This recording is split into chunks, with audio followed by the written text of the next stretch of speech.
cuando me invitaron a dar esta charla, la verdad que no sabía que les iba a contar, porque es la primera vez que me invitaron a una especie de meta charla sobre lo que hago de divulgación. En general uno le invitan a hacer comunicación pública de la ciencia, pero a reflexionar sobre cómo uno hace comunicación pública de la ciencia es la primera vez.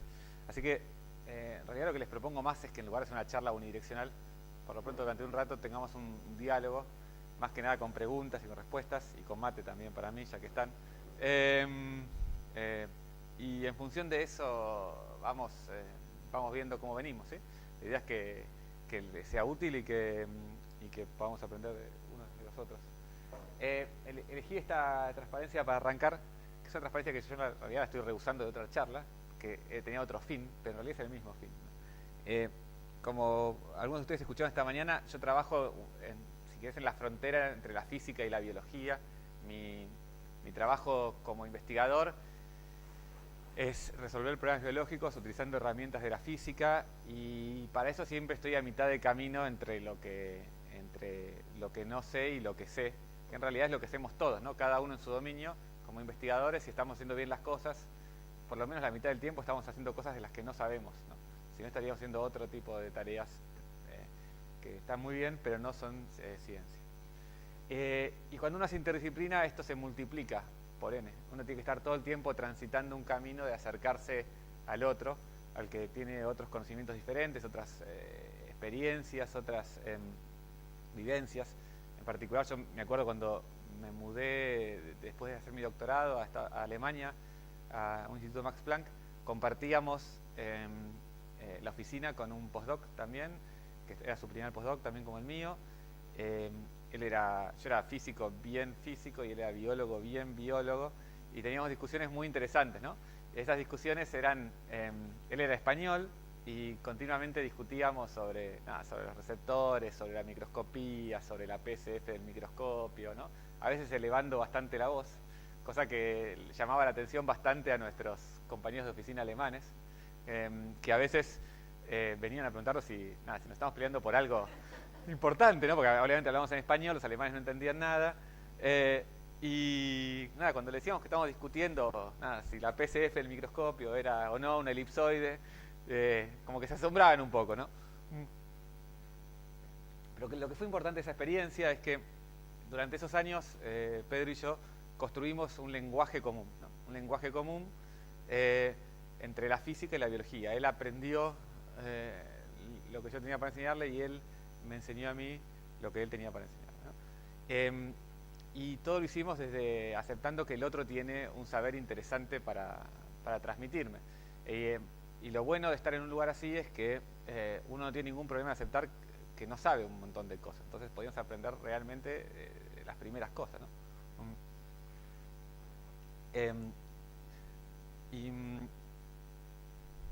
Bueno, en ese camino es un poco el mismo camino que uno hace cuando hace comunicación pública de la ciencia. Uno intenta achicar el gap que hay entre la comunidad científica y la sociedad. Y ese gap, por un lado, no debería existir, porque en realidad la comunidad científica somos parte de la sociedad, tenemos el origen en la sociedad, misma sociedad y la sociedad además es la que nos financia a muchos de nosotros. Entonces tenemos la obligación, me parece, de salir a contar lo que hacemos. Y para eso tenemos que volver a construir un lenguaje, porque es muy común que como científicos empecemos a hablar en jerga. Entonces lo más difícil de hacer comunicación pública de la ciencia, me parece, es dejar de lado toda esa jerga que nos resulta muy cómoda en el trabajo y que de cierta forma también nos protege. No sé si a ustedes les pasará, que muchas veces se dan cuenta que están explicando cosas con jerga, pero en realidad se escudan, entre comillas, o nos escudamos, entre comillas, entre nombres complicados, variables o fórmulas matemáticas. Pero a veces la pregunta es sobre realmente qué es lo importante de todo esto. Y cuando realmente entendemos un tema es cuando sabemos decir qué es lo importante de todo esto y volver a sintetizarlo. Esto no significa, por supuesto, que todos los temas sean sintetizables en 5 minutos, ¿no? Ni que pueda hacer un video de YouTube con cualquier cosa. Pero sí lo que significa es que transitar un camino de investigación es completo, me parece, poder volver a explicar en términos simples qué es lo relevante de lo que estamos haciendo, ¿sí? Que no siempre significa que haya una explicación extremadamente simple. Entonces elegí esta transparencia como forma de mostrarles ese camino que uno intenta transitar, ¿no? Como decía en la presentación, yo hago comunicación pública de la ciencia hace mucho tiempo, arranqué de modo más o menos informal, hacia fines de los 90, cuando yo estaba más o menos a la mitad de la carrera de física, terminando, el departamento de física de la Universidad de Buenos Aires empezó a hacer cursos para docentes secundarios que empezaban a querer salir a tener formación permanente de los docentes secundarios bajo la experiencia de que, por lo menos en física y por lo menos en Buenos Aires, en general se enseña ciencia sin laboratorio, ¿no? Se enseña una ciencia de pizarrón. Y entonces se pierden lo más divertido de la ciencia, que es hacer los experimentos. Y a veces parece que la ciencia es información bajada que alguien decretó que es así en lugar de algo que se construye, ¿no? Y entonces intentamos hacer unos cursos, en realidad el departamento que estaba a cargo de esto, el director de departamento, se les ocurrió hacer unos cursos de formación para profesores que tuvieron 0 inscriptos, ¿no? Entonces, a raíz de eso surgió que había un problema obvio, ¿no? Quiero que recuerden, algunos no sabrán, otros se acordarán, digamos, a fines de los 90 en la Argentina no era un momento muy fácil, digamos. Y menos para la universidad pública y la educación en general. Entonces a mí me pareció siempre muy valiente y muy adecuado de la Universidad de Buenos Aires y en particular el Departamento de Física, ese empezar a crear propuestas que sirvan para reconectar y para volver a crear comunidades, para crear vínculos, que es en general lo primero que se rompe. Porque más allá de lo que uno les quiera transmitir de la física, es el vínculo permanente con la universidad lo que también enriquece la comunidad educativa básica y media. Entonces, a raíz de eso, el departamento hizo una segunda apuesta, que es decir, bueno, vamos a ir nosotros a las escuelas. Nosotros, quiero decir, el departamento, no yo. Y eligió y puso a disposición del departamento, del proyecto 2 profesores, un ayudante de primera y un ayudante de segunda, ¿sí? O sea, ayudantes alumnos que colaboraron con esto. Que de vuelta es una apuesta presupuestaria, ¿no? O sea, no es solamente, bueno, vamos de buena voluntad, que la buena voluntad hace falta para hacer esto, sino también decir, bueno, vamos a apostar por esto. Y cuando empezamos a hacer eso, después de ir a varias escuelas y qué sé yo, logramos reclutar un pool de gente que se empezó a acoplar en lo que después fue un curso de formación para docentes secundarios, en los cuales los docentes venían a trabajar con nosotros durante 8 encuentros y se les daba unos kits de experimentación que ellos podían trabajar. Y si bien esto no es exactamente comunicación pública de la ciencia, sí fue para mí la primera experiencia en lo que es salir del ambiente universitario a la transmisión de conocimientos hacia un público más general. Y esto estuvo acompañado porque la facultad empezó a organizar lo que hoy se llama la Semana de las Ciencias en la facultad. En la Facultad de Ciencias Exactas y Naturales de la UBA hay un número de semanas al mes en las cuales vienen cerca de 4.000 alumnos por semana de escuelas secundarias, sobre todo de los últimos años de escuelas secundarias del área de influencia de la Universidad de Buenos Aires, a escuchar charlas, a participar en experimentos, a hacer un poco una experiencia de qué hace un científico, ¿no? Porque lo que también notamos en estos cursos es que cuando uno se fija que es un científico y lo pone en Google, en ese momento no lo poníamos en Google, obvio, ahora, ¿no? Uno tiene estas imágenes del científico, ¿no? Tiene estos prototipos del científico, el científico loco, el científico famoso, el científico que está solamente en su laboratorio y no tiene otra vida, o ¿sí? El científico para colorear que resume estas cosas, ¿no? Entonces siempre está esta idea del científico, esta persona seria, bien, perfectamente prolija, con los anteojos, qué sé yo. Entonces la otra cosa que nosotros veíamos era que en general los alumnos secundarios no tenían la ciencia como una posible carrera profesional, ¿no? Y entre otras cosas es porque no conocen científicos. Yo siempre que doy una charla en una escuela pregunto, bueno, ¿quién conoce? Levante la mano los que conocen un abogado, los que conocen un, no sé, plomero, los que conocen un ingeniero, los que conocen un arquitecto, todos levantan la mano. Decir, bueno, ¿quién conoce un físico? Nadie levanta la mano, ¿no? Un biólogo, algunos tal vez, un químico, ¿no? Pero en general no hay referentes científicos, ¿no?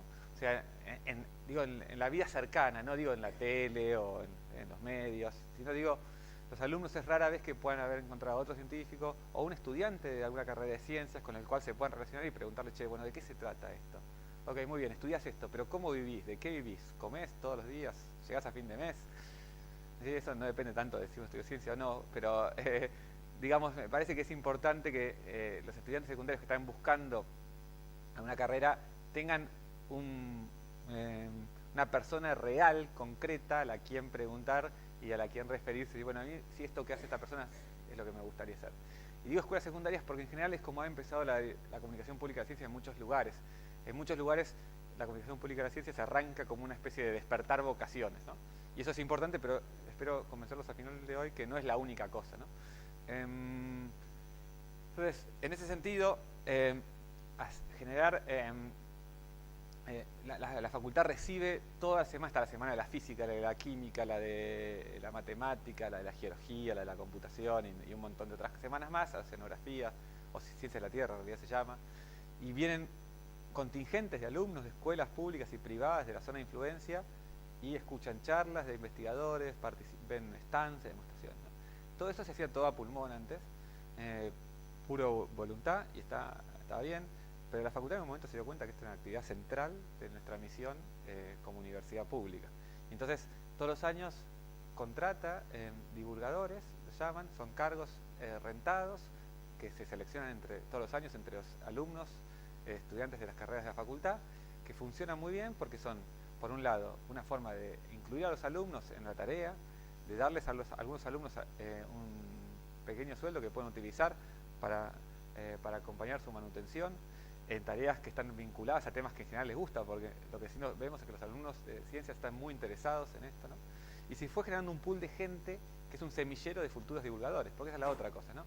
Por lo menos en Argentina lo que ha pasado es que en la última década, o no más de, digamos, 20 años, por lo menos, ha habido un auge en lo que es la comunicación pública de la ciencia, ¿no? Es difícil encontrar un momento, pero tal vez si yo tuviese que elegir uno, sería que el libro de Adrián Paenza de matemática llegó a bestseller. Por algún motivo extraño, un libro de matemática fue el libro más vendido durante semanas. Y ese libro es un hito, digamos, y si uno sigue, a partir de ahí hay un montón de divulgadores más.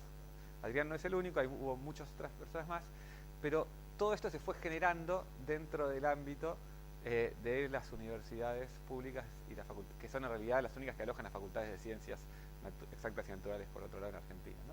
Las facultades privadas casi no tienen carreras científicas. Y lo que ocurrió fue que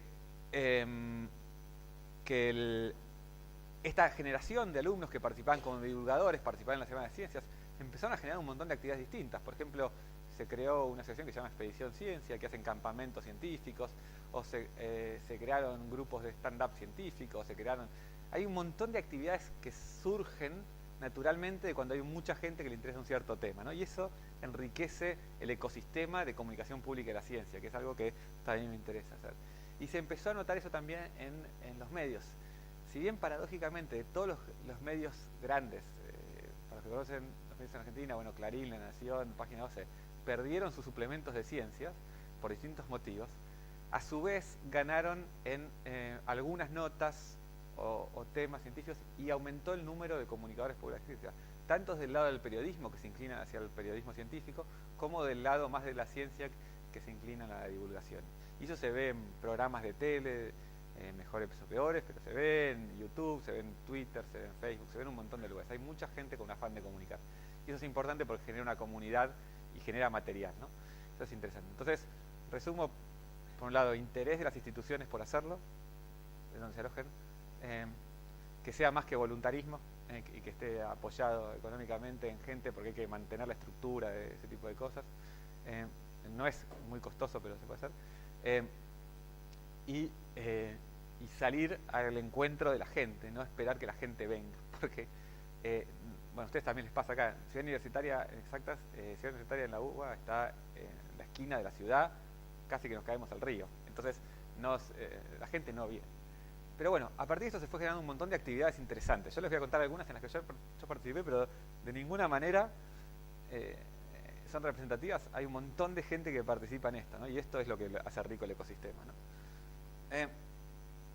Un evento que yo participo es Contraposible.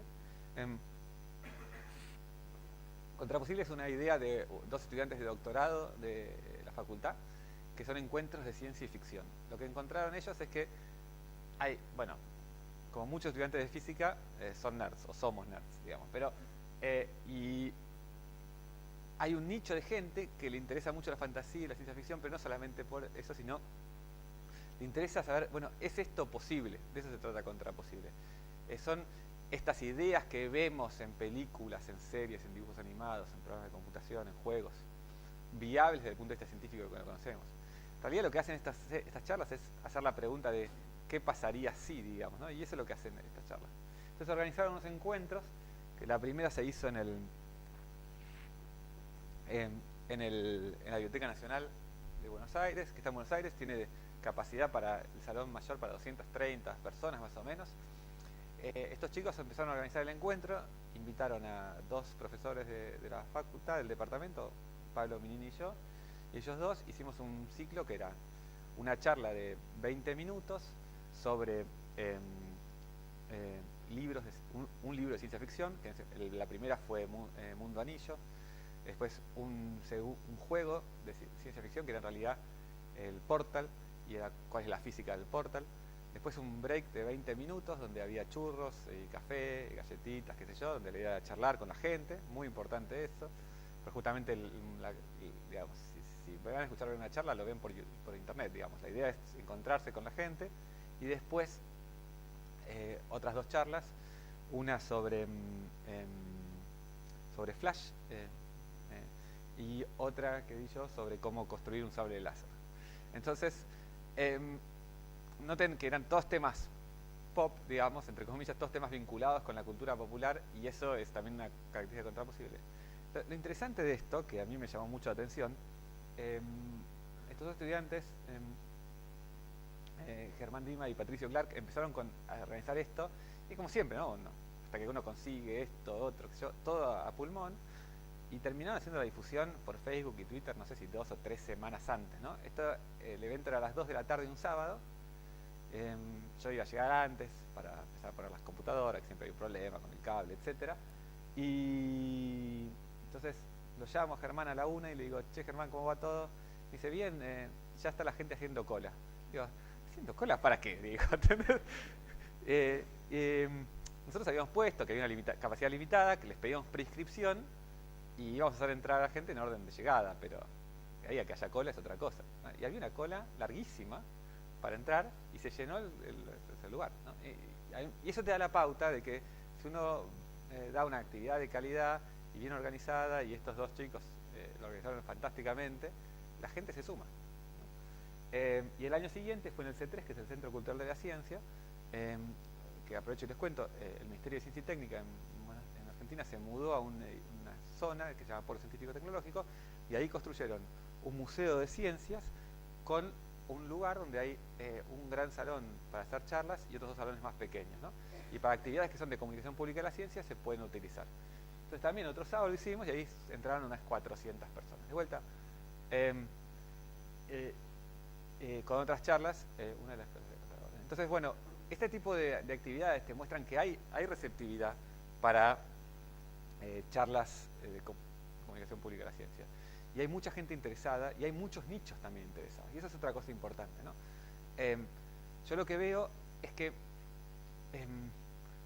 a mí me gustan mucho los juegos de mesa, ¿no? Y los juegos de mesa, la gente que juega juegos de mesa, digamos, casi como oficio, que no soy yo, divide los juegos de mesa en juegos gateway y juegos más serios. Los juegos gateway son juegos donde uno arranca a aprender a jugar juegos de mesa. Son juegos relativamente simples, digamos, ¿no?